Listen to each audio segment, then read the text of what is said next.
Good afternoon and welcome to our UB Alumni Webinar Wednesday series. My name is Christy Fields and I oversee the Alumni Career Services program here at the University of Buffalo. Today I am very excited to introduce you to Scott Swedberg. Scott's experience as a LinkedIn employee, recruiter, and hiring manager share a common theme, helping professionals land great jobs.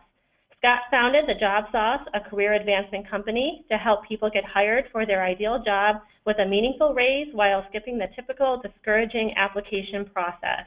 In today's session, Scott will share the secrets to landing your dream job. You'll learn how to properly leverage your network and access the 80% of jobs that aren't posted online. I am aware that some of you have already submitted some questions, and we will leave some time at the end of today's webinar for Q&A with our presenter. If you have any additional questions, please feel free to submit them through the chat box on your screen. With that said, I am excited to turn it over to Scott Swedberg.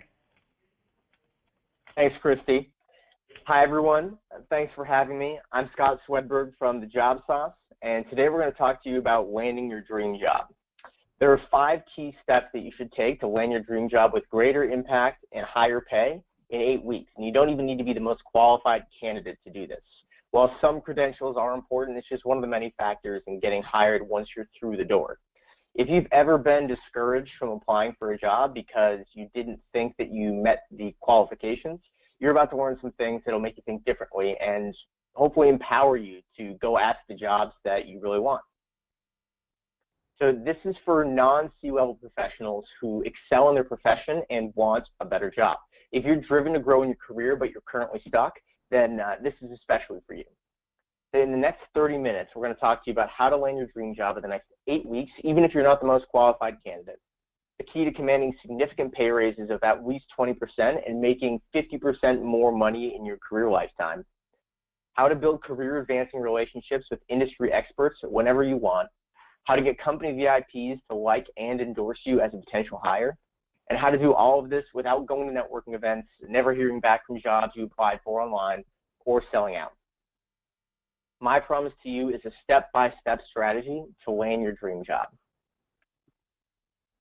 So there's nothing for sale on this webinar, and if you stick to the end, you'll get a very cool gift from me that'll help you gain complete clarity on what you want to do next in your career and how to go about that.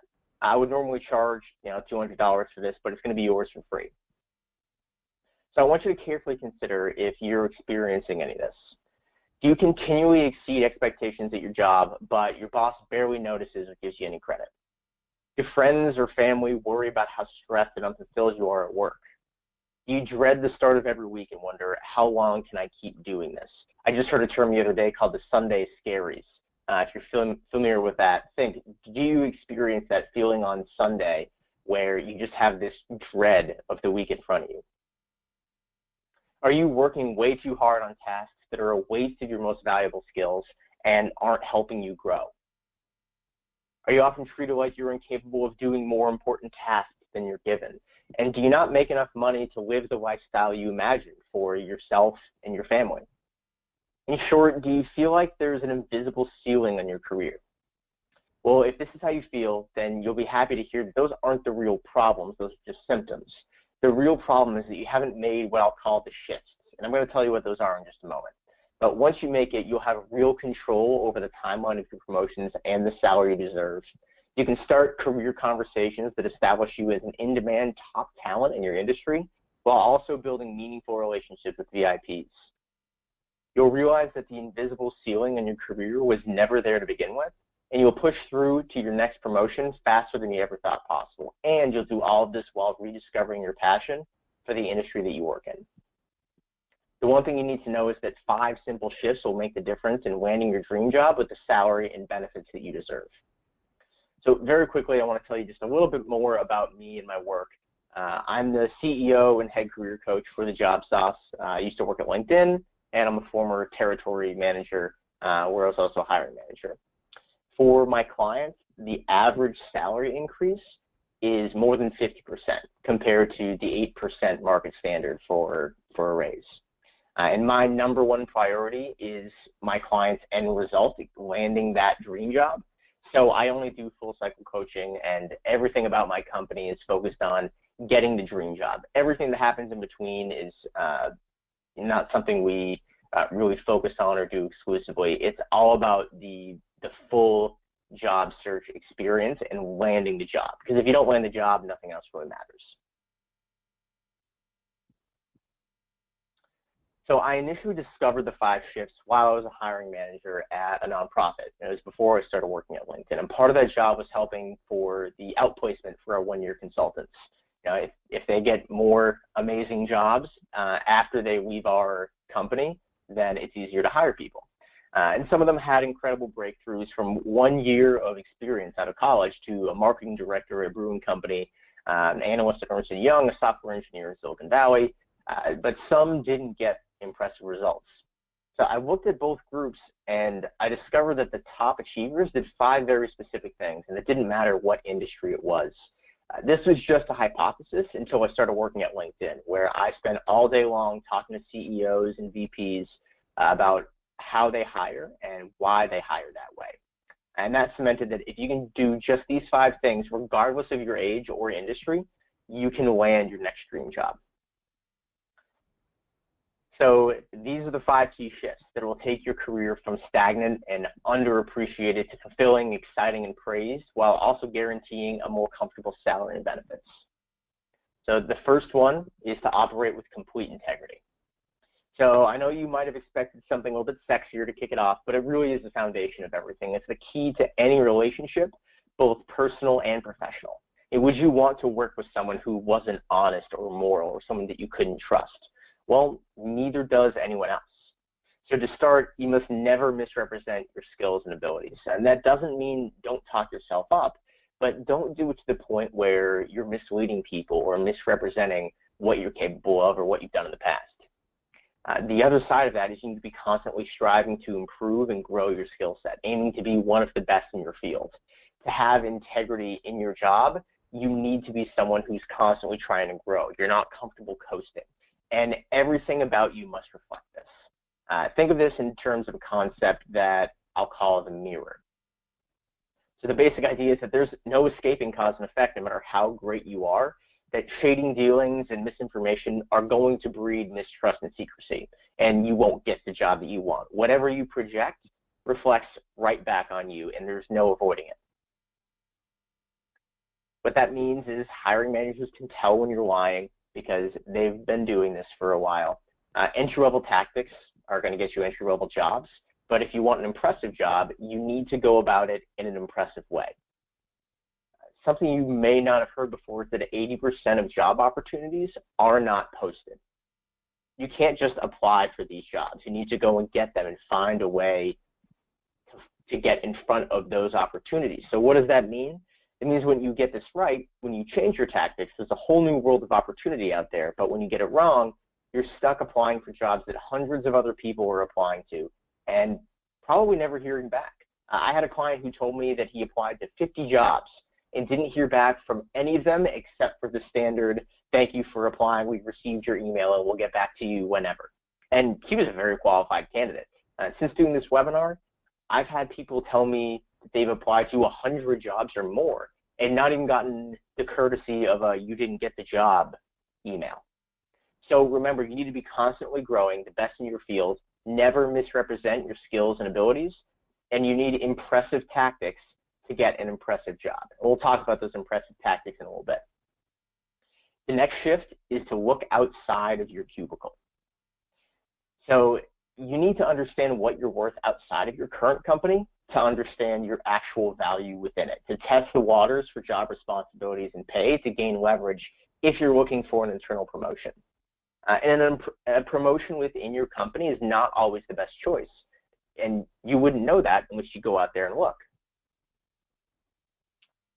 Unfortunately, talent pays more than loyalty, just because of how market trends are with increased competition and recent recessions. So companies are going to pay more for external hires, usually somewhere between 10 and 20%. People who change companies every 2 years make 50% more money over their careers than people who stay at the same company. And when Forbes ran that analysis, they were only looking at a career as something like 15 years. So if you look at that effect over 30 years or 45 years, it is a much, much bigger difference. and the average internal raises in the United States are at 3%, and inflation is at 2.1%. So that means that if you stay in your role, you will not see a significant increase in lifestyle 10 years from now. When you get this right, you can make 500 grand more over the next 10 years with relative ease, but when you get it wrong, you're barely keeping up with inflation. And this is what it looks like. So the blue is if you stay in your current role, the red is if you make one change and then stay, and then the green is if you change every 2 years with just a 20% raise. So when we're talking real numbers here, if you're making $60,000 a year right now, you will make $480,000 more in the next 10 years if you get a 20% raise every 2 years. So that means leaving your current company or staying where you are. That's the difference between making $80,000 a year 10 years from now and making over $200,000 a year 10 years from now. If you're making $100,000 right now, that's $800,000 more the next 10 years, being at a base of 135 versus 350. So how much money are you not making because you haven't assessed your value outside in the marketplace? How much have you left on the table in your career because you haven't gotten a significant raise? How far behind the curve are you because you haven't been growing and taking on new roles and responsibilities? Now, you don't always have to change companies to only get big pay raises and promotions if your perceived value goes up along with your real value. Many times, it'll take a competing offer or the worry of losing you for your boss to recognize how valuable you really are. So I want to tell you a quick story about Matt. Matt was a senior analyst at one of the big banks. He was overworked, but very well paid. He was the guy that the managers always came to whenever there was when there was really important work to be done. It wasn't just the standard run of the mill. It was like, this is for a big client and we need it by tomorrow kind of stuff. And he really wanted to buy a house and fix it up. And he had the money, but he realized he didn't have the time. He didn't even have the time to go buy the house. So he started looking at some of his company's competitors and some other companies in his industry. And he found some jobs that were an even better fit for him for what he actually wanted to do. And not only that, but the job that he ended up landing gave him a 30% raise for half the hours. He went from working over 90 hours a week consistently to working about 40 hours a week. And if he worked 50, that was no big deal.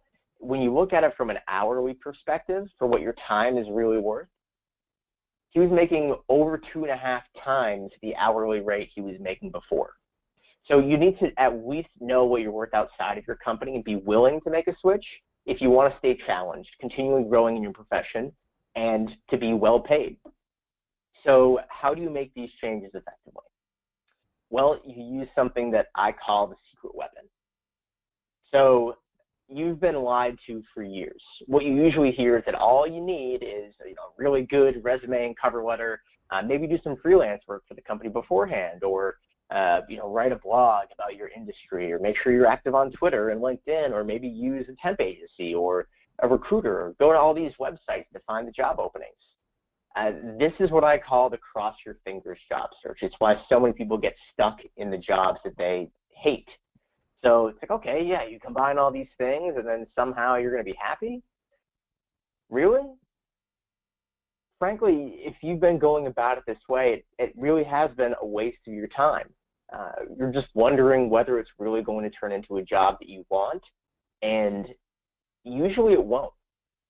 And then when you run into those roadblocks over and over and over again, you start telling yourself that you just can't do it, and you'll end up giving up on your dream job.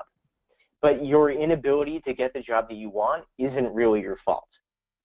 Here's what actually works and what allows my clients to get their dream jobs in 8 weeks with huge raises, doing impactful work that they love with people they enjoy being around. The informational interview is the most powerful way to begin a job conversation with a potential employer. It establishes your expertise and likability, it builds professional rapport, and ultimately it gets you referred for the job that you want. And it's the secret because it gets you referred. An informational interview without getting referred is useless. So take a look at this report from Career Crossroads. They said that a job seeker who is referred is conservatively 3 to 4 times more likely to be hired. And some studies have said that you're up to 14 times more likely to be hired than someone who applies for a position without a referral. Lou Adler, who's an author and well-respected HR and staffing expert, said that being referred to a hiring manager by a trusted person is 50 to 100 times more likely to result in being interviewed and hired compared to submitting a resume to a posted job. And I know this from speaking to hundreds of CEOs while working at LinkedIn. They want to hire people that they know, or at least that they feel like they know. If that wasn't enough, you'll gain valuable industry insights that you can't read on Forbes or LinkedIn. You establish meaningful relationships with talented professionals who could ultimately become mentors for you. You access the jobs that aren't posted, and you help your contact out because referral programs at many companies pay out anywhere between $2,000 and $5,000. So when you get this right, you instantly have a huge supporter within the company who is invested in you, both personally and financially. And if you don't get it right, you're just another name in the resume pile that probably won't get a call back for your dream job, and that can be pretty demoralizing. So we know that a great referral gives you the best chance of getting hired. You don't need those time wasters to get the job that you want.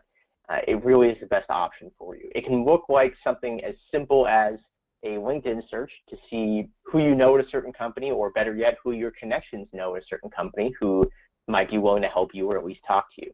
Reaching out and conducting an informational interview, one that results in a referral, which brings you into the formal interview process where you are already a leading candidate, and all you need to do is articulate your value well.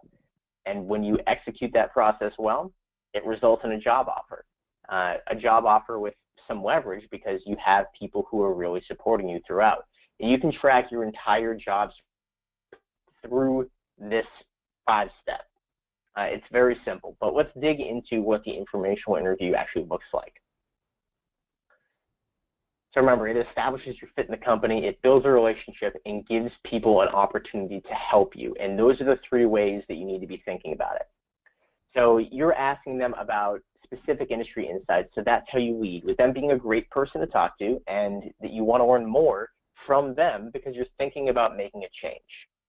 So it's important to mention that I'm thinking about making a change. So there's no question that you are interested in jobs. It is very much about what they can teach you about your industry or what you're asking about, but it needs to be clear also that you are looking for jobs. So in this first section, you should expect some type of question like, tell me about yourself. And this is your chance for effectively your elevator pitch. It sets the tone for the rest of the conversation, and it cements your expertise.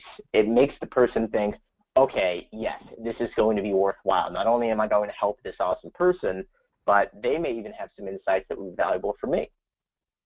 And that's about the first 5 minutes. The meat of the conversation is what I call the learning and liking piece. It's asking questions that also build a relationship. It's questions about the industry and the company that it feels like only that person can answer. People want to help rising stars, and you can demonstrate that you are that by making that person feel like an expert.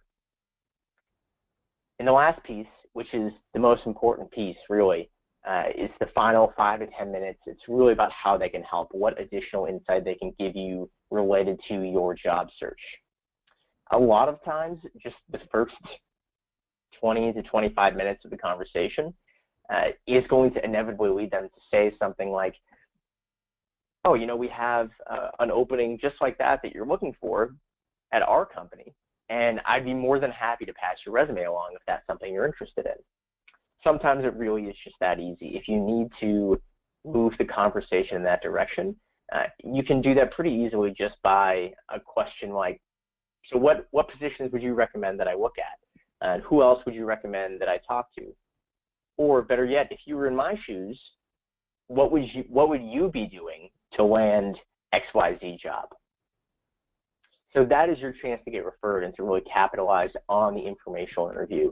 And there's a lot of important things to do after, like making sure you follow up with some type of thank you email and handwritten thank you note to everyone that you speak to, so you really cement that you are the kind of person that they would want to work with, because you do these things that demonstrate that you're a genuine individual and someone that is on top of things. So the proof is really in the pudding. It's in the case studies that have shown that this works. One example is one of my clients, Warren, who's stuck in an entry-level journalism job with an overly critical boss who is also very untrustworthy. She conducted an informational interview with an editor at one of the top news agencies in the world through a former professor and mentor. And she got a verbal offer within 2 weeks of starting her process with a 75% raise and a huge bump in benefits. 6 months later, she used the exact same technique to get another promotion and an additional 36% raise, a dream job in a dream city. And there are dozens of case studies. I'll just highlight a few here. The first one is Pete, who's a VP of sales for North America. He was hired to build and train a team, but ultimately the company changed their mind and wanted him to be the lone salesperson. Small territory, right? All of North America. His running buddy introduced him to his now boss for an informational interview, and now he's actually in a management role at a blue chip company where he's positioned to be a CEO at a small or medium-sized company in 3 to 5 years. There's Emma. She's a communications director. She moved to the West Coast to work in solar, and that was really her passion. She tried to get in the door by doing sales, but was absolutely miserable doing it and quit. She did an informational interview with a development director, and ultimately, through the hiring process, convinced the executive director to hire her for a significantly bigger role than the original conversation was about. She got a 110% raise from her previous role, and she's working for her dream company doing work that she excels at. And take Matt. He's a longtime engineer. He was a director of product for a global company, and as happens with global companies, they acquired another company and it made his division obsolete, and he got laid off. He ended up taking a job where he was making $90,000 at a dying organization while just pumping resumes out there into the black hole. He said that after 1 short month, I had a calendar full of informational interviews with top executives of prospect companies. And a mentor introduced him to a CEO because he'd been consulting with that company. And ultimately, Matt received an offer within 24 hours of his first call with that individual and negotiated to a $170,000 base salary with a commission structure that could potentially double that in terms of his income. So remember that informational interviews are your secret weapon to get the job that you want. And applying for openings that you find online is a waste of your time because your odds are extremely slim. While sure, in theory, it can work, usually it doesn't. So quick recap, at this point, we know that we have to operate with complete integrity, look outside our cubicle, and use the secret weapon of informational interviews. So now let's take a look ahead at how we command promotions only, even if we don't feel like we're the most qualified candidate. So that is our fourth shift, to command promotions and only promotions. Now, there are only 2 possible reasons that you're looking for a new job that isn't a promotion. Either you don't think that you have enough experience, or you believe that you do have enough experience, but the hiring manager won't see it. So if the hiring manager doesn't see it, then it really doesn't matter, right? Lateral moves are not going to grow your career. They only show future employers that you're willing to settle, and it'll make you settle in other parts of your life. That might sound familiar if you're going through some of those discouraging moments now that you're starting to think maybe things just aren't working out for me in the way that I want. And you might be saying, okay, fine, but how do I get promoted if I don't have the experience, Scott? Well, you target special projects or work on it on your own. You can and should leverage special projects and new skills to earn your promotion. And you may already have these, but you haven't brought them up and you haven't put them on your resume or you haven't talked about them because they aren't officially part of your job, so you feel like, well, if I didn't do it as my full-time job, then, how am I qualified to do that? Well, I had a client who was a mechanical engineer, and he was really good at it, but he hated the actual work. So he learned to code on his own. He really liked the idea of writing code. So he did an informational interview at this company to get in the door. Keep in mind, he has 0 experience as a software engineer. but he was able to show his skills through the technical interview, and he got to the technical interview because of the informational interview, and he got the job, and now he codes for a company that maps 3D blueprints for construction projects. It's the perfect combination between what he used to be doing as a mechanical engineer with his new skills. So he's seen as even more valuable than even the most advanced coders because of his insights into the company and what they actually need. So you need to gain complete clarity on what a promotion really means to you, and you need to be able to articulate why it's going to enhance your career, and then target only promotions. When you get this right, only advancing and growing, evidence of this growth is going to be proof of your strategic abilities later on, which is very important when you're looking at higher level positions that dictate strategy for a department or organization. When you get this wrong, you become that miserable coworker who's been in the same position for years and just coasts by with no fulfillment, getting angry about who took your red stapler. A quick case study here. John is a mid-level financial controller. He was making $58K. He'd been in the same job for a year and a half, and it wasn't a stretch to start. He was doing the same old thing every day. He was more than qualified to do it. His boss told him there are no promotions available.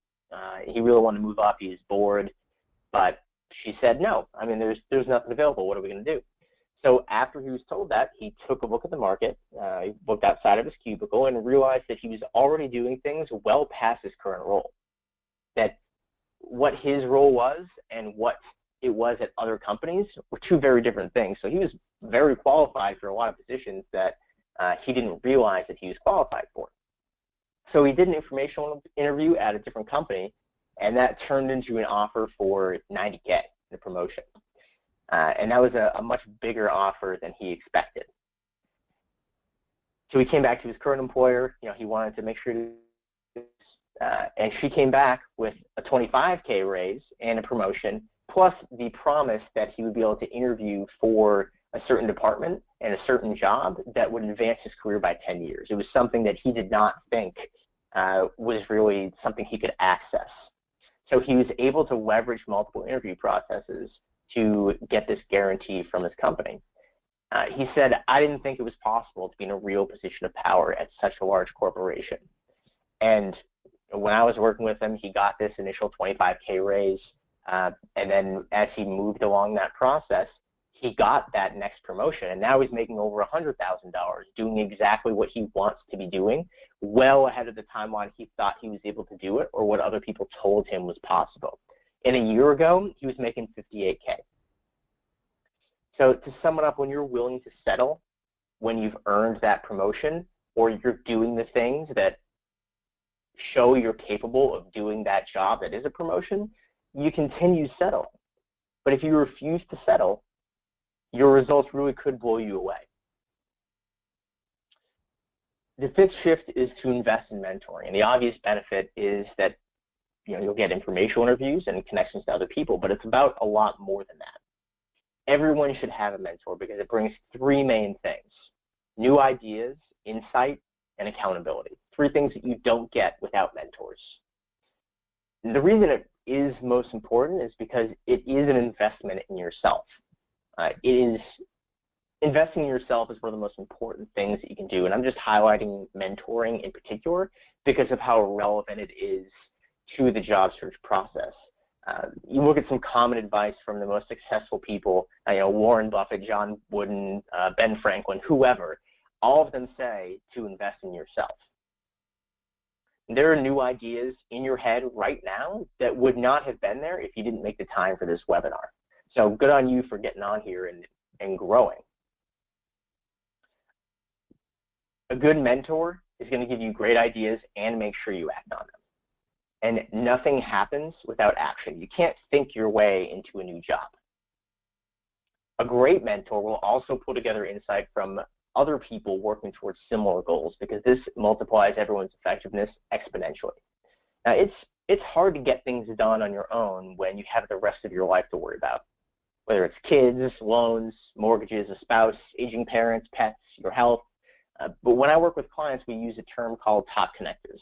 And each of you has a handful or the makings of some. And the more you cultivate this, the easier life becomes because of these new ideas and accountability. Whenever you want to do something that really is spectacular, whether it's starting your own company or going after your dream job or overcoming significant odds in some other area in your life. When you have a great mentor, you follow through on your ideas with support along the way and keep moving forward and growing. But when you don't, any ideas that you have take a back seat to things that seem more important and you're easily sidetracked. So invest in mentoring because it really is a huge investment in yourself. So today I promised how to land your dream job in the next 8 weeks, even if you're not the most qualified candidate. The key to making 50% more money in your career lifetime by commanding significant pay raises, how to build meaningful relationships with experts that will advance your career whenever you want, how to get company VIPs to like and endorse you as a potential hire, and how to do all of this without going to networking events, wondering whether anyone's going to get back to you about that job you applied for, or selling out. What you need to win is these 5 key shifts to operate with complete integrity, to look outside your current employer, outside of your cubicle, use the secret weapon of informational interviews, command promotions and only promotions, and invest in mentoring. Now, these 5 shifts alone are enough to propel you along your ideal career path. So I've given you the information that you need to move forward in your career. But like we mentioned before, none of this matters unless you act. So will you act? Now you have a choice. Most people are going to take this information and consider doing something about it. Another nice webinar with nice ideas, but stay right where they are. Or you can act. You know why you came to this webinar. You came here for a reason, because you've hit a roadblock in your career. You're struggling to break free. So you can keep struggling, or if you want to take your career to the next level, to finally get a promotion that catapults you forward, to start doing something that you love and get paid well to do, where you are growing and achieving huge results in your industry and feeling passion for your work again. If that's what you want, then I have something for you. Now, I just gave you the broad strokes, the 5 big shifts, and you can try to go it alone, trial and error until it works months or even years from now, but every career and industry is different with important details to adjust to make it work for you. So if you want to learn from the experts so you don't waste your time and energy, we can do that, because my team and I have set aside some time in the next week to speak to you personally about how you can apply these ideas to your career starting today. And the cost? It's free. But here's the catch. This is not for everyone. You must be absolutely committed to landing your next dream job with complete integrity and have a true desire to be exceptional in your field. You need real expertise and drive. If you're content coasting in your career, this is not for you. You'll be wasting our time and your own time. On the call, we'll help you get total clarity about what you want your next dream job to look like, identify what's been holding you back, and determine the exact steps that you should take to land your dream job, so you never have to do your cross your fingers job search again. If it's a good fit, we might invite you to become one of our new clients. That isn't free, but the average annual raise for people who are our clients is over 10 times your investment. We're very picky about who becomes our clients, so it isn't free. So how do we guarantee this? It's what we do all day, every day. You're not going to find anyone who's better. Even if you're not sure how valuable your skills are, even if you haven't looked at your LinkedIn in months, even if you don't think that you have a powerful network, even if you're not sure about any of those things, our process helps you land your dream job. So if we do work together, we'll put you through the same program that we've put our most successful professionals through, some of which you've heard on this webinar. Our customized training is designed to get you to your next dream job and beyond. So if you follow our program, you can be having career conversations with company VIPs after 2 weeks and negotiating your new job in 8 weeks. This is more than just training. We take you by the hand and walk you through the process so you have guidance every single step of the way until you land your dream job. So you can schedule your strategy call at thejobsauce.com/schedule. Spaces are pretty limited, so go ahead and sign up now as I wrap up.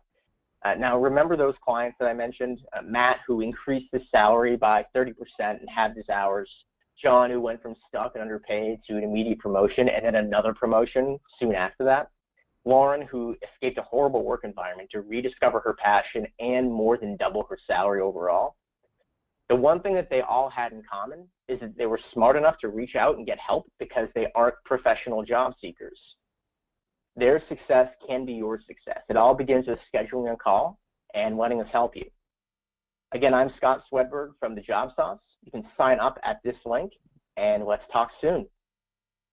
I'll turn it over to Christy now so we can start taking some questions. Excellent. Thank you, Scott. One of the first questions I do want to start with is somebody reached out and said they need help building a network in a city where they haven't worked professionally before. Do you have any advice for this person? Yes. So without knowing the specific shift in cities, this is going to be kind of general, but first thing I recommend doing is figure out what type of alumni reach the University of Buffalo has in this city. You can figure that out relatively easily just by doing a basic LinkedIn search. And right there, you probably have at least a few hundred, if not a few thousand people. So that's step one. The second step is if you don't feel like you have a network, look at what you're involved in outside of your profession to see what kind of access you have to a network. You take Pete, for example. He had not too long ago moved to his new city, and he joined a running club. And through that running club, a few months later, is how he ended up with this informational interview that landed in this promotion. So you've got your basic university alumni network. You have the network that comes from your hobbies. You just need to engage in that. And then what's arguably more important than the people who are in your network are the people who are in your network's network. Unless you're moving to the middle of nowhere, chances are you know people who know people in that city. Get to know those people and build trust with them and really be someone that they admire both in a professional capacity and a personal capacity, and their network becomes your network. If you don't have one, you need to start growing it or look to see what you actually have as a network, because I guarantee you that your network is much bigger in this city than you've really taken the time to figure out. Mm-hmm. Great, thank you, Scott. And really, possibly to just expand on maybe what you said, if you weren't an outgoing person and maybe you're more of an introvert, any tips to becoming more outgoing through this networking process and finding a mentor and taking those steps to land your dream job? Sure. So it comes down to what you are already comfortable doing. The reason a lot of people hate networking is because it feels fake and it feels forced, and they're not really sure how to turn these kinds of conversations to anything that's comfortable or genuine. So don't go do those things. Think about what you are already comfortable doing. I live in San Diego, and I like to play golf. I'm in a pretty good place for it. So the way that I was able to build my network further in San Diego is just by going to do that I already do.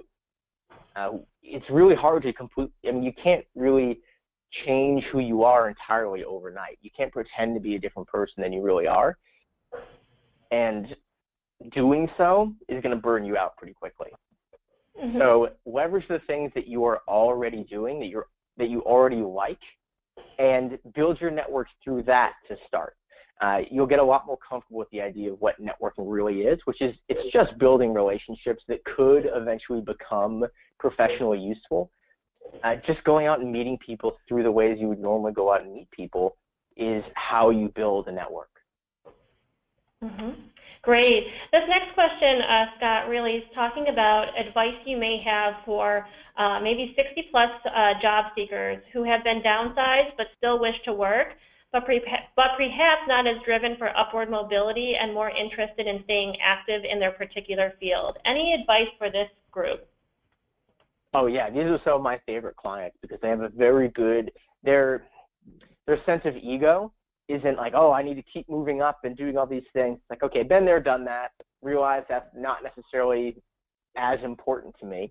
I want to be somewhere where I'm really valuable and I can bring my experience to the table and be active in this community.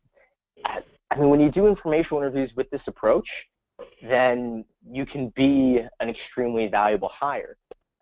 It's just a matter of having those conversations and making that known to the people that you're talking to that you have this kind of experience and you're not looking to change companies or do X, Y, and Z so you can catapult up into a C-level position. You're very comfortable with what you're doing because you really enjoy doing that one particular thing well.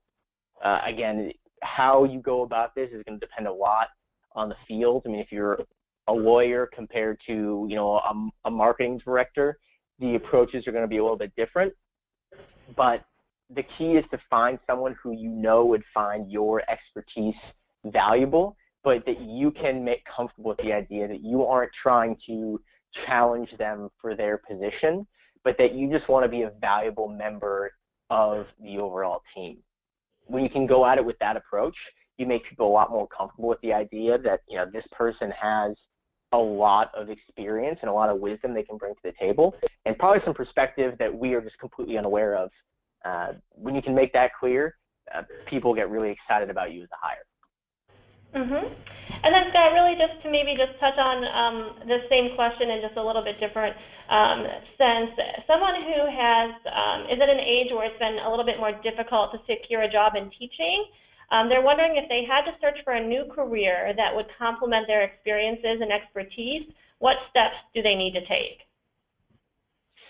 So you don't have to change careers, but if you're going to, because maybe something about it has actually made you not want to be a teacher anymore, think about the client that I referenced before who was a mechanical engineer, learned to code, and is now coding for a company that built 3D blueprints for construction projects. It's really a combination between his mechanical engineering background and this new skill that he acquired. The important thing to recognize is that his background was an important piece of this next job. When people think about changing careers, too often they're thinking of something that is completely different.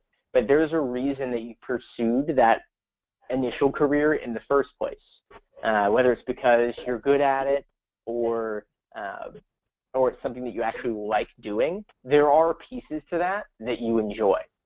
So the key is to find something that requires those kinds of skills and backgrounds, but you would need to add some type of additional experience or skill set to get. And sometimes it's just a matter of bringing that to the table. I know a lot of educators who switched into more of a corporate training field because they wanted to keep educating people and teaching people, but they also wanted to be paid a lot better than they were getting paid. So that's just one example of what you could do. That's probably the most common, from educator to a training position at just about any big company has some training roles or some type of position effectiveness roles where you'd be able to go in and teach those things. So it really comes down to figuring out why you want to make that shift and leveraging the skills that you already have to make you a very desirable hire in that field. Great, thank you. And then this next question, Scott, really talks about the mentor-mentee experience that you noted in your presentation. What's a good approach to ask and start the explicit mentor-mentee relationship? How do you take those first steps forward? So a key word there is explicit. And it doesn't always need to be explicit, like, will you be my mentor and let's set these particular objectives and we'll check in this often. That can work for some people. A lot of the people that I mentor and a lot of my mentors don't really stick to that. It's kind of like, well, it's on the mentor or it's on the mentee to check in. It's whatever you agree on. But the best way to go about that is to look at who is already your mentor in some capacity. Depending on where you are in your career and how recently you've changed jobs, it could be, you start with someone who's already like a mentor. It could be a past professor. It could be a former manager. It could just be someone that you know through family or friends who's in a field that you want to be in. The most important first step there, after you've identified who those people are, is to figure out what it is that you actually want to get from that relationship and what you can offer as well. Sometimes saying, like, will you be my official mentor and let's set some guidelines, freaks some people out. But the easiest thing to do is to just start that relationship by coming to them occasionally with questions and asking something like, you really know so much about this field, and everything you've told me has been so valuable for me, and I really appreciate your time. Like, is it okay if I keep coming back to you occasionally with some questions or, ability to have this kind of conversation? And while that really is cementing what a mentor-mentee relationship is, it doesn't go quite to the extent where you might kind of make people worried that they're going to be wasting too much time or spending too much time on you. I prefer to start with the people that you know are going to be good mentors and just start asking them questions. Ask them for their time to talk for 20, 30 minutes. Be very respectful of their time and what their limitations are, and keep making them feel like they're really adding a lot of value to your life and to your search. When you give someone the experience of being able to help you, they want to help you more. It's why informational interviews work so well. Inherently, people want to help other people and feel like they're making a difference in other people's lives. It feels good when you can see and help other people succeed. So if you give them a taste of that, it gives you permission to keep coming back in that way, as long as you are respectful of their time and eventually make the expectations clear. Great, thank you, Scott. Another question that came through, you referenced connectors or hot connectors during your presentation. Can you elaborate a little bit more on this? Mm-hmm. Yeah, the term is top connectors, and typically what that looks like is it's someone who's already invested in your success. They already care about you in city. So that's the first piece. The second piece is that they are at least connected to the industry or companies or individuals who could be helpful to you. So, for example, I've got a friend who most of what he does in his company it's a venture capital company. At least part of the way he spends his time is making sure that each of the 200 companies in their portfolio have the right talent at any given time. And a lot of what is the higher level talent. So say I wanted to go find a job. Then I know that I could go to my friend Ryan. He's already very invested in me and my success. And I still very much think of him as a mentor. He actually hired me for my very first job. And I know I could go to him and say, hey, Ryan, here's what I'm up to. Here's the kind of job that I'm looking for next. Do you know of any companies, not just in your company's your company's portfolio, but elsewhere, that would be looking for someone like me? And I know that because he knows how successful I am from a professional standpoint, and that I am very committed to doing the things that I say I'm going to do, and he's seen that before. It's not just talk, it's things that he's seen. He will go out on a limb for me. He will go out of his way to say, hey, you need to take a look at this guy, Scott. He's perfect for this role. You're an idiot if you don't hire him.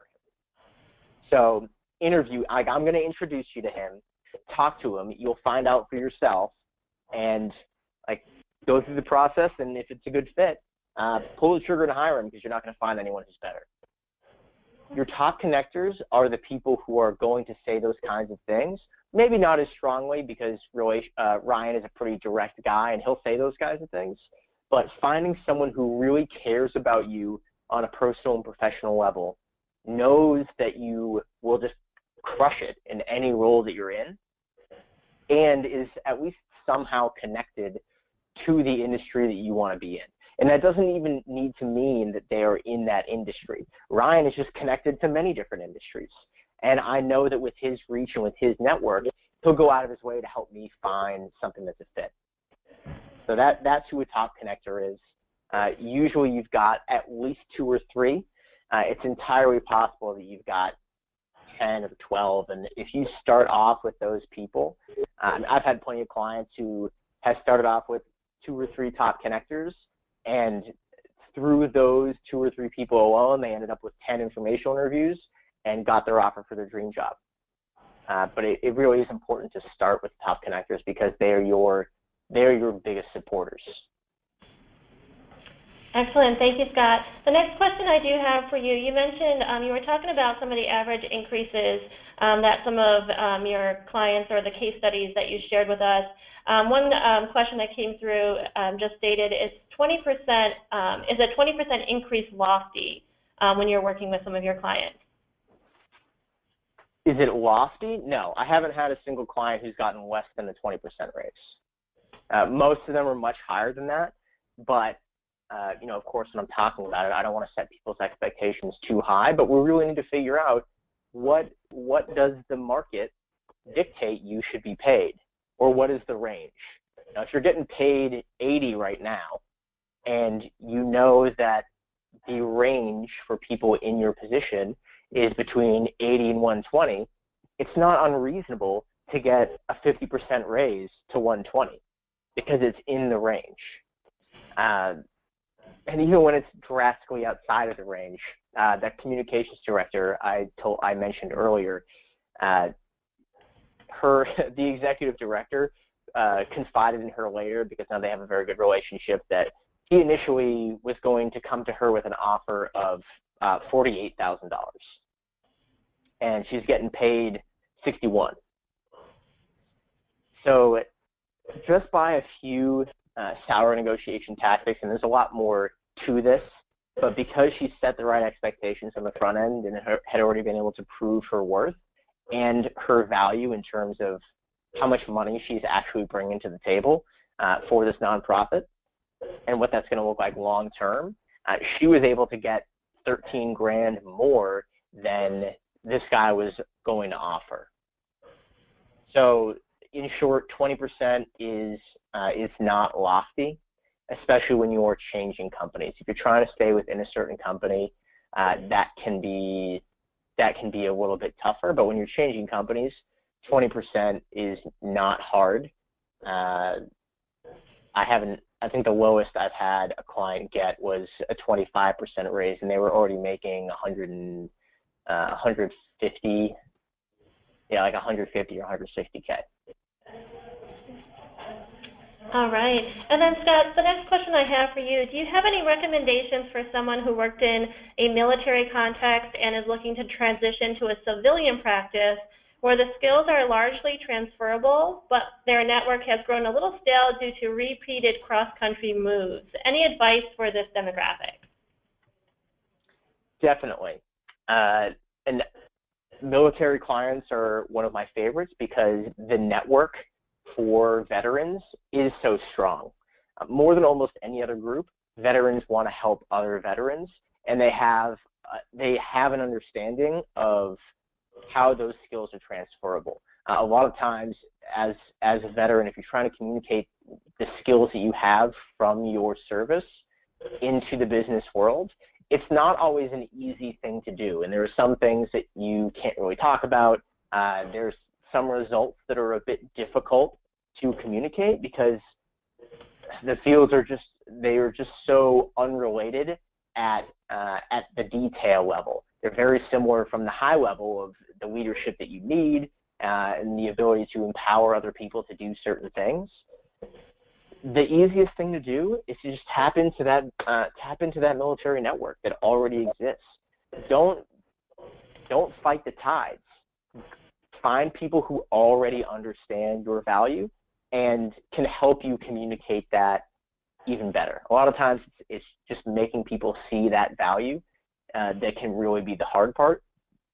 Your network, again, is so much bigger than the people that you know. Your network is the groups that you're a part of. It's your identity. It's the people that you can go out and connect with easily and have had a past of being able to connect with.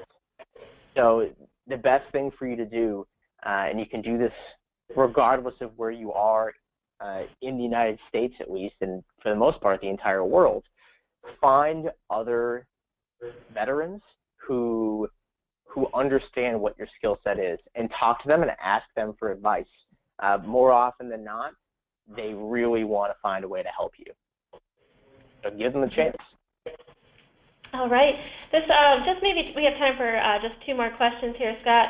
One, though, is how can this apply to changing career fields? In what situations is it okay, if at all, to take a step back in order to have opportunities to move forward? Yeah, so when we talked about before about commanding promotions and only promotions, you need to be clear about what a promotion really is for you. You don't want to take a step back as much as you can avoid it, but you need to be able to tell yourself and other people why this step is really a step forward, is a promotion for you. Again, the client I mentioned before, mechanical engineer to software engineer, it was not a promotion in terms of his level within the company. Both positions were, mid to maybe even entry level. You didn't need a whole lot of experience to be in that role because it wasn't a management role. But to him, it really was a promotion because it got him into doing something that he actually liked doing. So, I mean, to go about that process, I kind of answered this earlier, it's a very similar way to navigate that process and not take a step back. You need to be able to prove why your previous experience is particularly valuable in that field. It might take a little bit more digging, but I guarantee you that, so this client did not think that being a mechanical engineer was going to make him more qualified to get a job than others as a programmer. That just doesn't make sense inherently, but because of that he was working for, it really was the case.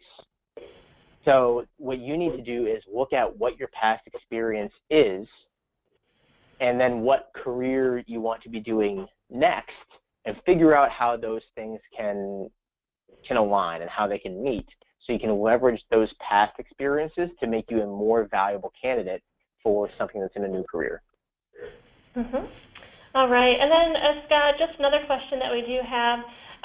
Do you work with individuals who work in the law enforcement field and may be looking to make a change or possibly starting their own business? A couple of questions have come in about that entrepreneurial spirit that some of our attendees have and starting their own business. Sure, so I don't work with people specifically to just start their own business. But if you remember one of the examples I listed earlier, Matt, who is a VP of product, he's an engineer. Part of the reason he wanted to get this new job, and was very specific about where he wanted to work, is because he has aspirations to start his own business. For one thing, his $90K income was not going to help fuel that. He was bleeding money. 5 figures a week because he was working in a $90K job compared to what he had before. But he needed a company that was going to give him the same kind of access to some of the advanced technology that he needed to be aware of and around in working with clients who he could potentially sell to later for him to be able to start this business. So if starting a business is part of the long-term vision and you need this next step to have you be more prepared to do that, I'm more than happy to work with you. I love working with people who have an entrepreneurial spirit. If you're just looking to go from your current job to starting your own business, I'm not your guy. That's not my expertise. While I could definitely help you, it's not something where I have a fine-tuned process and program where I could help you do that. Oh, and law enforcement, yes, I absolutely work with people who are law enforcement. Mm-hmm. All right, and just the last question in closing, do you have an average income of the clients that you work with? Yes, I think right now the average, and this is skewed a bit because I have worked with a few people who weren't making that much money, and then we were able to boost it quite a bit. I think the average right now is sitting right above 100K for where they are now. But I mean, I've worked with people who are only making 40 grand a year. I've worked with people who are already making over 200 grand a year. Once you get above that, the C-level professionals, it can take a bit longer than, I mean, it can take just as fast as any other job, but typically I've seen it when you're working with C-level professionals, it's a little bit harder to make any moves quickly. I mean, you can more easily command higher pay. But yes, I mean, this works whether you're making 40K or 400K. But I think the average is somewhere just north of 100K for my average client, at least in the last year or so. All right. Well, thank you, Scott. Really do appreciate you taking the time to share your talents and expertise with our UB alumni that are on the call with us today. We have recorded this session. For those of you who would like to go back and listen to it at your leisure, feel free to do so. If you have any additional questions, please don't hesitate to let us know. We will send out an email circulating Scott's contact information. If you would like to reach out to him at a further, at a date of your choice, you're welcome to do so. So on behalf of the UB Alumni Association, I just want to say thank you to Scott for his time today, and we appreciate you taking time as well to join us for this webinar. Thank you. Yeah, thank you for having me. Take care, everybody. Bye-bye.